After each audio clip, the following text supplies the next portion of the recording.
Presiden Joko Widodo terus mensosialisasikan program pengampunan pajak atau tax amnesty. Program ini diharapkan akan membawa efek positif bagi wajib pajak dan mendorong pembangunan infrastruktur. Presiden Joko Widodo meresmikan program amnesti pajak di Grand City Surabaya Jumat malam.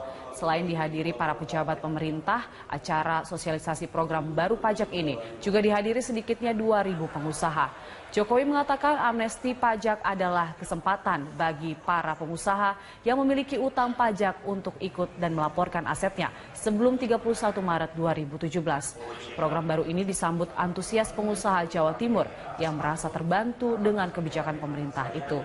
Program amnesti pajak ini meliputi penghapusan pokok pajak terhutang, penghapusan sanksi administrasi, dan sanksi pidana perpajakan.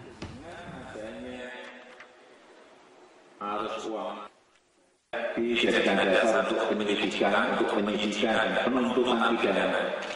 Tidak akan, karena payung hukum undang-undang tax amnesty itu mengatakan seperti itu. Ada payung hukumnya yang jelas ini.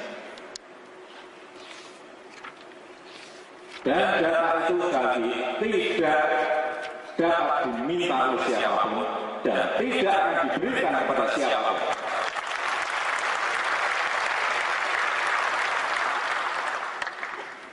Hukumnya ada. Dan yang membocorkan, yang membocorkan masih di dalam kan? Yang membocorkan kena pidana maksimal 5 tahun. Jelas sekali. Yang ditentukan sama pemerintah, kita pasti dukung bukan 100%, bila perlu 200%. Oke? Dan juga kita lihat dengan adanya amnesti, saya tahu dari Pak Bambang Menko, Menteri Keuangan, Pak Halim, ini ekspansi bisnis 1 tahun, 2 tahun, 3 tahun ke depan itu dibayarkan amnestinya itu sekarang juga boleh. Partai Golkar menjadi parpol ketiga yang menegaskan dukungan kepada Basuki Cahayapurnama untuk berlaga di Pilkada Jakarta tahun depan.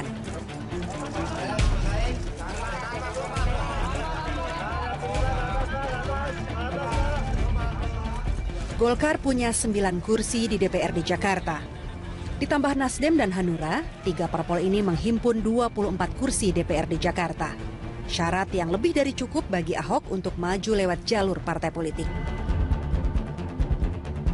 Sekarang Ahok punya kelonggaran untuk memilih jalur mana. Sebab teman Ahok telah menghimpun 1 juta lembar KTP berisi dukungan untuk Ahok Herubudi maju lewat jalur independen. Jika memilih lewat jalur independen, Ahok harus melewati verifikasi faktual oleh KPU DKI Jakarta. Jalan yang lebih sulit ketimbang maju lewat jalan parpol. Ulangi, jalan yang lebih sulit ketimbang maju lewat jalur parpol. Ahok tetap nomor 1 di survei. Dalam survei Populi Center yang digelar 10-15 Juni 2016, elektabilitas Ahok mencapai 51,2%, jauh meninggalkan Yusril Iza Mahendra, Sandiaga Uno, Ridwan Kamil atau Tri Risma hari ini. Sejak Januari lalu, Ahok selalu memuncaki survei, mulai dari CSIS, Carta Politika hingga Populi Center.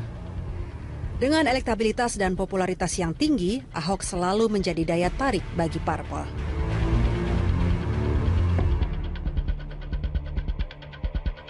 Pemirsa, senang berjumpa kembali dengan Anda dalam DPS To The Point kali ini. Apa kabar Anda? Politik menuju Pilkada Jakarta tahun 2017 menempatkan Basuki Cahayapurnama sebagai narasi utama. Hingga sekarang, Ahok masih nomor 1 di sejumlah survei, baik elektabilitas maupun popularitasnya di depan masyarakat Jakarta. Ahok makin merebut perhatian saat menyatakan maju lewat jalur independen beberapa bulan yang lalu. Dengan ujung tombak teman Ahok, 1 juta lembar KTP sudah dikantongi oleh Ahok. Pada saat bersamaan datang pula dukungan dari Partai Golkar, menyusul dukungan dari Nasdem dan Hanura. Ahok sekarang bisa maju lewat jalur parpol karena syarat minimal pencalonan melalui parpol sudah terlampaui. Untuk membahasnya, saya mengundang untuk kedua kalinya pengamat politik atau seorang pollster Yunarto Wijaya yang akrab dipanggil dengan nama Totok, Direktur Eksekutif Carta Politika. Mas Toto, terima kasih sudah datang lagi ke DBS To The Point. Kedua kali. Kenapa Anda saya undang kembali? Maksud saya hanya supaya penonton bisa mendapat perspektif baru yang lebih update tentang Ahok. Ya. Dan saya harap mereka akan dapatkan setelah ada pertemuan ini. Saya ingat perbincangan kita saat pertama kali dan saya terkejut ketika Anda bilang Ahok itu masih di dua kaki pada saat itu. Dan sampai sekarang sebetulnya justru lebih mantap ada di dua kaki, bukan? Iya. Iya, saya tidak percaya bahwa kalau kita baca statement-statement yang dimiliki Ahok, bahwa Ahok kemudian bisa dikatakan pertama anti partai. Betul. Yang kedua sudah bisa memastikan jalur independen.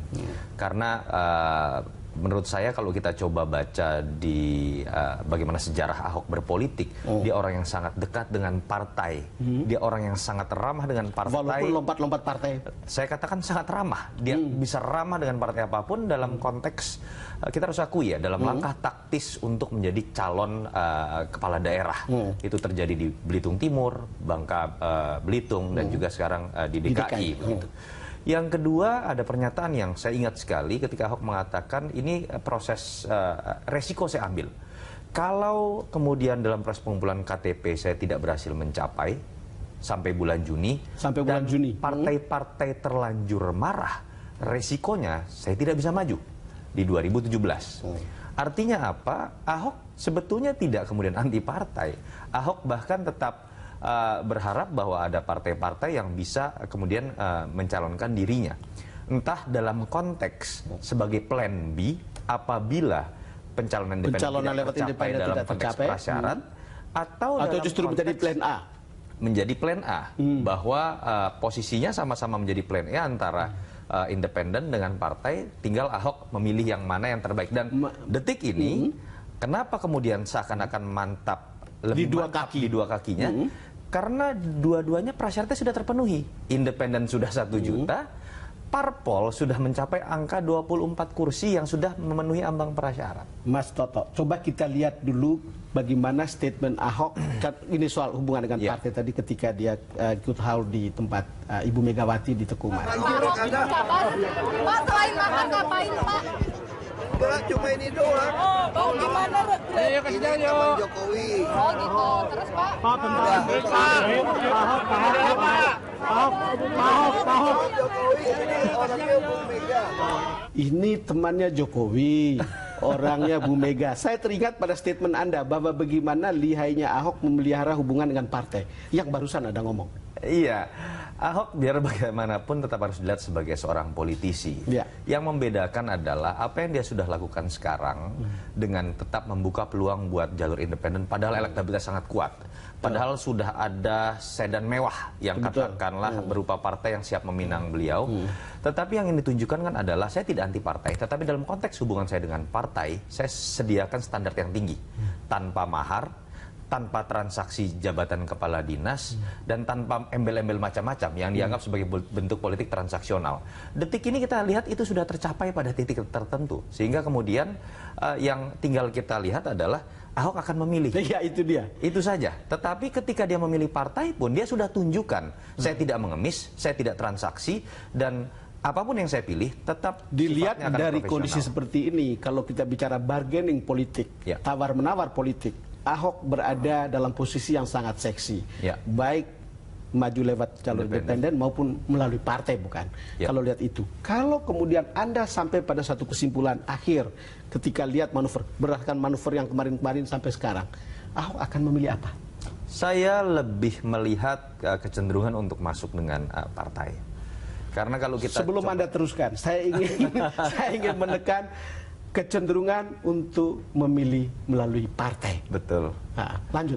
Ya, saya pikir jelas. Kalau kita coba baca bagaimana rentetan Ahok kemudian sampai pada persimpangan yang membingungkan sebagian orang-orang yang sudah menyerahkan KTP, Betul. membingungkan orang-orang yang sudah menyatakan diri menjadi pendukung Ahok, termasuk para pengamat. Teman Ahok bagaimana? Ikut bingung atau? Kalau menurut saya malah indikasi bahwa Ahok sangat mungkin sekarang berbalik ke partai ketika teman-teman Ahok sudah sebetulnya mengeluarkan beberapa pernyataan implisit. Pertama, apapun yang kita pilih, apapun yang Pak Ahok pilih, kita akan backup. Apapun yang Pak Ahok pilih akan di backup. Betul, itu poin pertama.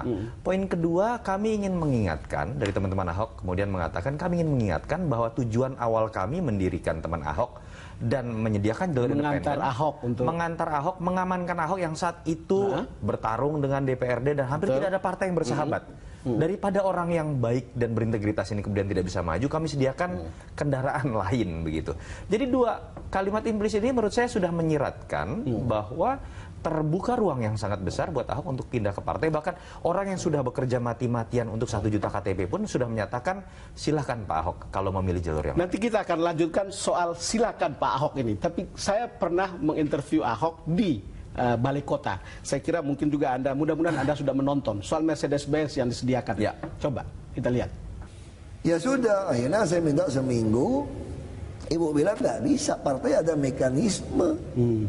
Ya sudah Bu, kalau itu izinkan saya ikut anak-anak. Saya udah bicara sama anak-anak ini ibu saya sudah kasih saya Mercedes-Benz ini untuk keluar kota, S-Class. Sopir lengkap, tinggal tidur sampai. Kalian ngajak saya naik bus, busnya jurusannya mesti ganti-ganti terminal lagi. Kita nggak tahu berhenti di mana. Saya bilang sama mereka, kalian nggak salah. Nggak lebih baik ikut ini lebih aman. Terus dia jawab saya gini, begini loh Pak, anak-anak ini kan. Saya juga nggak kenal mereka sebenarnya. Kalau naik mobil mewah, Bapak sendirian. Kalau naik bus, bareng rame-rame, dia bilang. Mas Toto dengarkan statement Ahok, artinya riwayat hubungannya dengan Ibu Mega soal pilihan independen ini. Saya sengaja menampilkan ini untuk memperlihatkan bagaimana hubungan Ahok dengan teman Ahok. Kira-kira akan seperti apa mengatakannya, sehingga no one losing face untuk kemudian bisa menerima ini sebagai sebuah win-win. Yang penting kan Ahok jadi gubernur, bukan? Iya, betul. Akan seperti apa caranya? Menurut saya begini, ketika analoginya adalah Mercedes-Benz dengan kemudian bus umum begitu ya. Kalau Ahok akhirnya menggunakan Mercedes-Benz, pertanyaannya apakah kemudian bus ini akan ditinggalkan terlantar begitu saja? Kan belum tentu tidak. Jangan-jangan dia akan iring-iringan menjadi bagian dari rombongan besar yang di depannya memang menggunakan Mercedes-Benz. Sebelum Anda lanjutkan, saya teringat pada cara Jokowi memperlakukan relawan. Iya, kira-kira mirip. Artinya apa? Kalau kita coba lihat kan bagaimana supir-supir bus tadi, anak-anak muda yang dengan tulus menjadi seorang relawan, mengumpulkan 1 juta KTP kan sudah mengatakan, kita tetap akan membackup. Artinya apa? Kami akan tetap jadi supir bus walaupun Anda menggunakan jalur Mercedes-Benz.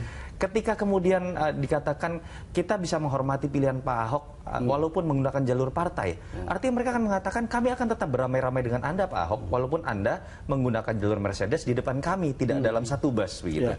Itu yang menyebabkan saya kemudian berani berspekulasi dari statement yang sudah dikeluarkan oleh teman Ahok, bukan hanya Ahok ya. Bukan hanya Ahok, bukan hanya Ahok, dari tetapi teman Ahok yang lebih meyakinkan saya bahwa memang kecenderungan ke jalur partai itu sudah lebih terbuka, mengingat supir-supir bus ini sudah menyatakan kesediaannya menjadi pengiring Mercedes-Benz. Mas Toto, sebagai pengamat politik, Anda tahu betul apa arti dari statement ini, kaitan satu statement dengan statement yang lain, lalu dirangkai, lalu sampai pada kesimpulan akan memilih partai, tapi tidak meninggalkan teman Ahok. Iya, pertama saya pikir ada situasi baru yang memang akhirnya bisa dipahami. Mungkin oleh teman Ahok, mungkin juga oleh pendukung 1 juta KTP dan pendukung-pendukung Ahok yang lain. Kita harus akui ada aturan baru secara taktis yang membuat verifikasi faktual tidak mudah. Dengan aturan 3 hari itu bisa digugurkan apabila kemudian verifikator mendatangi rumah dan tidak ada orangnya. Itu aturan yang menurut saya tidak masuk akal. Yang kemudian secara teknis bukan tidak mungkin menggagalkan 1 juta KTP yang katakan ini betul-betul ada. Pertanyaannya, kapan timing akan menjadi penentu keputusan dari Ahok ini? Kira-kira kapan itu akan dilakukan? Sebetulnya pertanyaannya yang menarik begini, dengan partai mana Ahok kemudian akan berlabuh? Dengan partai mana kita akan lanjutkan di segmen berikutnya. Kira-kira kapan? Kalau pilihannya dengan partai yang sudah ada sekarang, saya pikir ada Nasdem, itu ada Golkar, ada Hanura. bisa dilakukan kapanpun. Karena tiga partai ini sudah menahbiskan dirinya mendukung apapun keputusan Ahok kapanpun itu diputuskan. Tetapi ketika yang dipilih adalah satu partai masih lagi, menunggu PDIP sebetulnya, gitulah mau kita katakan kira-kira. itu yang menurut saya akan memiliki prasyarat tersendiri. Partai terbesar di DKI ini belum tentu bisa menunggu lama. Mereka butuh konsolidasi juga, dan ada nama-nama lain yang mungkin juga akan ikut memiliki ambisi untuk bisa didorong oleh PDIP. Yang kedua, diperlukan juga kepastian karena akan ada perubahan nama wakil di situ. Ketika kita tahu hampir tidak mungkin PDIP akan memilih Heru, tetapi akan menyorongkan tentu saja nama kadernya, dan paling mungkin adalah Jarod.